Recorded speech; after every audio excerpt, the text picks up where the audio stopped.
En un movimiento estratégico para contener la creciente tensión en Culiacán, un contingente de 200 elementos del ejército mexicano, compuestos por unidades de fuerzas especiales y fusileros paracaidistas, han sido desplegados en la región.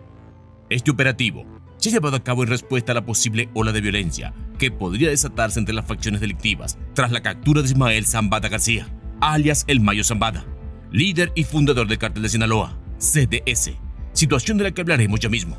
Pero antes de empezar con el video, deja un like y activa la campanita de notificaciones. De acuerdo con medios locales, los hechos ocurrieron la mañana de este domingo, cuando 100 agentes del Cuerpo de Fuerzas Especiales y 100 de la Brigada de Fusileros Paracaidistas llegaron a bordo de 2 aeronaves al Aeropuerto Internacional de Culiacán.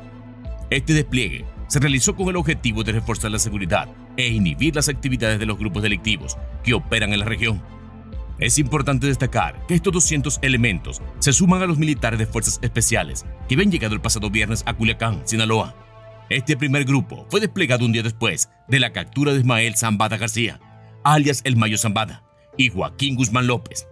Ante estos acontecimientos, el comandante de la 9ª Zona Militar, Porfirio Fuentes Vélez, expresó su preocupación por las posibles repercusiones de la captura del Mayo Zambada, sugiriendo que podría desencadenar una disputa violenta entre las distintas facciones del Cártel de Sinaloa, conocidos como los Chapitos, los Guanos y los Mayos.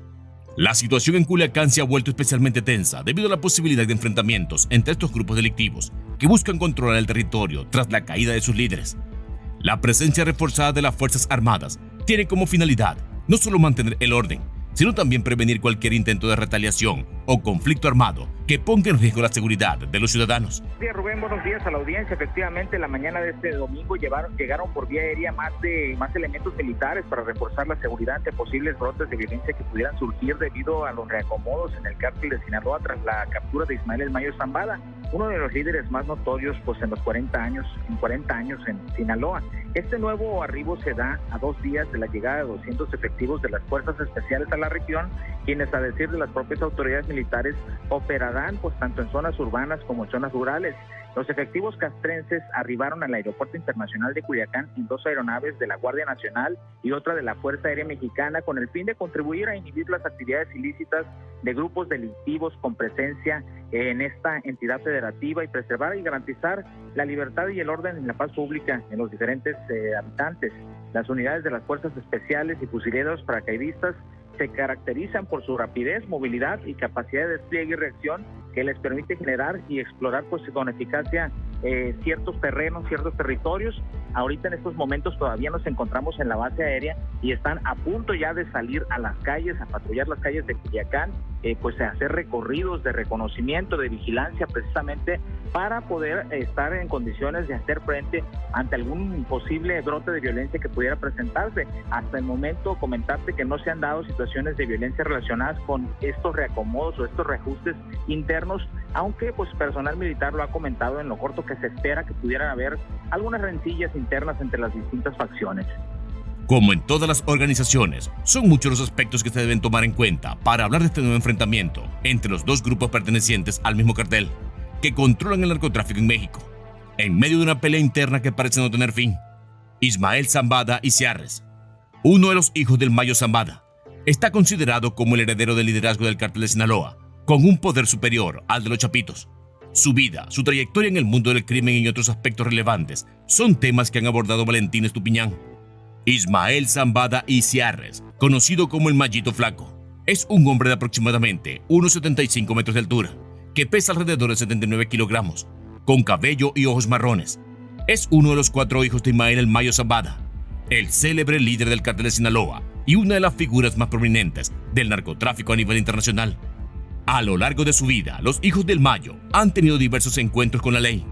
Vicentillo, uno de sus hermanos, es el más conocido de la familia, aunque tiene cierta notoriedad en redes sociales y ha sido reconocido por su atractivo.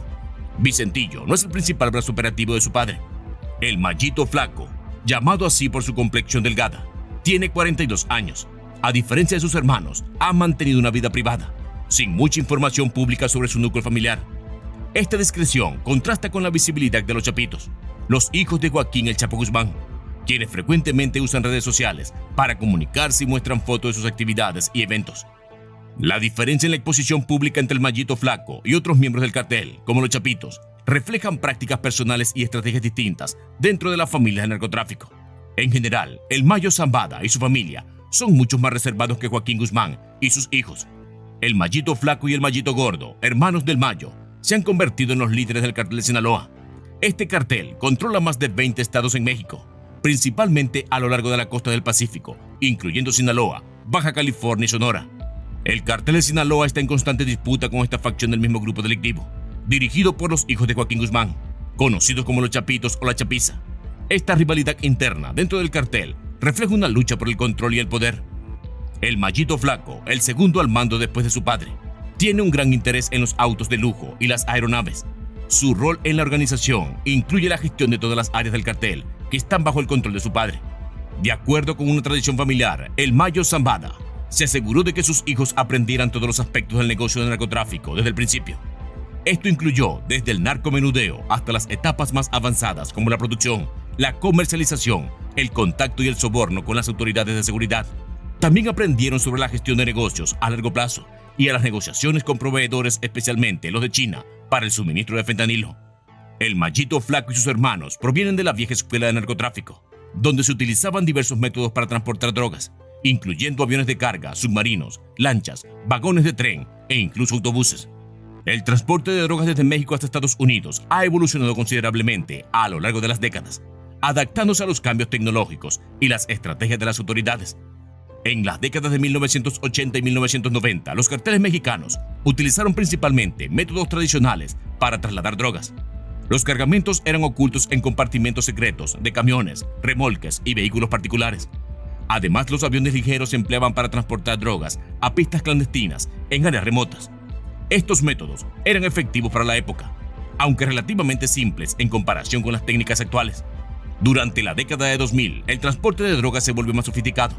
Los carteles comenzaron a usar submarinos semisumergibles que permitían el traslado de grandes cantidades de droga sin ser detectados por las autoridades en la superficie. Estos submarinos semisumergibles podían evadir los controles marítimos tradicionales y transportar grandes cargas a lo largo de la costa. Además, los métodos de transporte por tierra se hicieron más elaborados, con vehículos modificados para esconder cargas en compartimentos ocultos y una mayor atención a la logística de rutas y evasión. En la década de 2010, la tecnología y la innovación en el transporte de drogas continuaron avanzando. Los carteles comenzaron a utilizar submarinos sumergibles completamente operativos, capaces de realizar viajes más largos y transportar mayores cantidades de droga. Los drones también empezaron a usarse para entregar pequeñas cantidades de droga en áreas específicas, lo que permitía evitar los puntos de control tradicionales y reducir el riesgo de detenciones.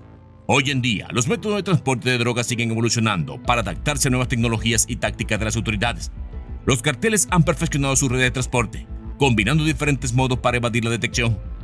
Los túneles clandestinos que conectan México con Estados Unidos se han convertido en una herramienta clave, permitiendo el paso de grandes cantidades de droga bajo la frontera. Además, la inteligencia artificial y la tecnología de rastreo desempeñan un papel crucial en la lucha contra el narcotráfico, creando una constante carrera entre las fuerzas del orden y los traficantes. Cada etapa de esta evolución refleja la adaptación a las circunstancias y desafíos del narcotráfico, mostrando cómo la creatividad y la innovación han sido fundamentales en la transformación de las técnicas de transporte de drogas. El tráfico de fentanilo involucra a elementos de diferentes países, aunque Estados Unidos no está directamente ligado al tráfico de fentanilo en sí, sino más bien en la importación de precursores químicos. Desde 2013, Estados Unidos ha recibido grandes cantidades de metanfetaminas en resguardo, lo que ha llevado a que el país sea conocido como un intermediario en la obtención de precursores químicos para opioides sintéticos. Esto implica que si el gobierno de Estados Unidos puede demostrar que hubo importación de drogas sintéticas en su territorio, es probable que se solicite la extradición del responsable para que enfrente cargos en los distritos donde se haya comprobado el delito. En México, el Mayito Flaco enfrenta cargos por delitos contra la salud y asociación delictuosa, y actualmente está prófugo de la justicia. Los Mayitos, expertos empresarios. Los Mayitos se han destacado en el mundo del narcotráfico por su amplio conocimiento del negocio desde la cabeza hasta los pies. Su experiencia y entendimiento profundo de todas las fases de la actividad delictiva les ha permitido operar con eficiencia y evitar errores comunes. Los Chapitos, alta gerencia con desconocimiento operacional. En contraste, los Chapitos se han dedicado exclusivamente a la alta gerencia dentro del cartel. Este enfoque, limitado a la gestión de alto nivel, ha resultado en un desconocimiento significativo de las distintas fases operacionales del narcotráfico. Esta falta de experiencia en el manejo completo de las operaciones ha llevado a los Chapitos a cometer diversos errores que han afectado sus actividades delictivas. Órdenes de captura para Ismael Zambada y asociados. Ismael Zambada y sus asociados, incluyendo a sus hijos, han enfrentado órdenes de captura desde hace varios meses. Las acusaciones en su contra incluyen la distribución de cocaína y metanfetamina hacia los Estados Unidos, lo que ha intensificado la persecución de las autoridades norteamericanas y mexicanas. El general de la mafia. Ismael Zambada, conocido también como el general de la mafia, ha mantenido una presencia dominante en el narcotráfico. Su habilidad para manejar y dirigir operaciones complejas ha sido una característica distintiva de su liderazgo dentro del cartel, marcando una clara diferencia con las tácticas y enfoques adoptados por los chapitos. Las autoridades del Gabinete de Seguridad Federal han puesto sus ojos en Ismael Zambada Siqueiros, alias el Mayito Flaco o Caballero, como el posible sucesor de su padre. Ismael el Mayo Zambada García, en la facción de los Mayos del Cártel de Sinaloa. A diferencia de su padre, conocido por su habilidad negociadora y su enfoque estratégico, el Mayito Flaco tiene una inclinación más marcada hacia el enfrentamiento armado. Su estilo agresivo busca asegurar el control de territorios y rutas estratégicas para el tráfico de drogas sintéticas, una tendencia que podría redefinir la dinámica del cartel. El operativo contra Ovidio Guzmán, conocido en las redes sociales como el Culiacanazo, ha encendido las alarmas sobre posibles incrementos en los enfrentamientos entre los diferentes grupos del cartel, los Mayos, los Chapitos y la gente del Guano. Ante esta situación, las fuentes federales, según lo reportado por El Universal, no descartan una escalada de violencia. En respuesta a esta creciente tensión, el ejército ha reforzado su presencia en Culiacán, la capital sinaloense, con la llegada de 200 elementos de las fuerzas especiales. Este despliegue busca mantener el orden y prevenir enfrentamientos entre las facciones rivales del cartel. Herencia y discreción. Ismael Zambada Siqueiros, conocido como el Mayito Flaco, es uno de los 10 hijos de Ismael Zambada García. Desde joven, ha seguido los pasos de su padre, adoptando un modo de vida discreto para evitar la difusión pública de su imagen. Este enfoque le ha permitido mantenerse fuera del radar mediático mientras consolidaba su posición dentro del cartel de Sinaloa, asumiendo el liderazgo. En los últimos años, el gobierno ha detectado que el Mayito Flaco ha asumido un papel de liderazgo en la facción criminal de los Mayos, debido a la avanzada edad y las enfermedades de su padre, Ismael el Mayo Zambada García, que siempre ha sido una figura central del CDS. Ahora requiere atención médica especializada, lo que ha facilitado la transición de poder hacia su hijo. Un futuro incierto. Además de los desafíos de salud que enfrenta Ismael Zambada García, el panorama se complicó aún más con su arresto por las autoridades estadounidenses. Este hecho ha acelerado la necesidad de un sucesor capacitado y dispuesto a mantener el control del cartel. El Mayito Flaco ha demostrado estar preparado para asumir este desafío, siguiendo la estrategia de discreción y eficiencia que caracterizó a su padre. Dentro de las organizaciones criminales, las diferencias internas pueden ser tan devastadoras como los conflictos externos. Aunque estas estructuras suelen estar unidas por objetivos comunes, las tensiones internas surgen por una variedad de razones, incluyendo diferencias de visión, ambiciones personales y métodos operativos. Estos conflictos internos a menudo llevan a luchas violentas, traiciones y, en última instancia, a una debilitación significativa de la organización. Uno de los factores más prominentes que contribuyeron a las tensiones internas es la divergencia en las estrategias y métodos.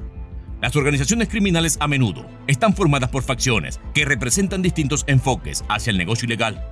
Por ejemplo, en el cartel de Sinaloa existe una clara distinción entre aquellos líderes que prefieren negociar y formar alianzas para la expansión y el control sin mucha confrontación, y aquellos que optan por métodos más agresivos y violentos. Los líderes que buscan negociar, como Ismael Mayo Zambada García, promueven acuerdos que permiten un crecimiento más estable y menos conflictivo. En contraste, facciones encabezadas por figuras como el Mayito Flaco se inclinan hacia la violencia para imponer su dominio, lo que resulta en un enfoque más directo y confrontativo. Las diferencias en la estructura de mando y en los métodos de control también son un factor importante.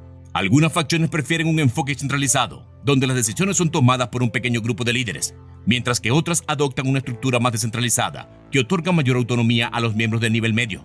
Estas diferencias pueden llevar a disputas sobre la autoridad y el control operativo, exacerbando la inestabilidad interna.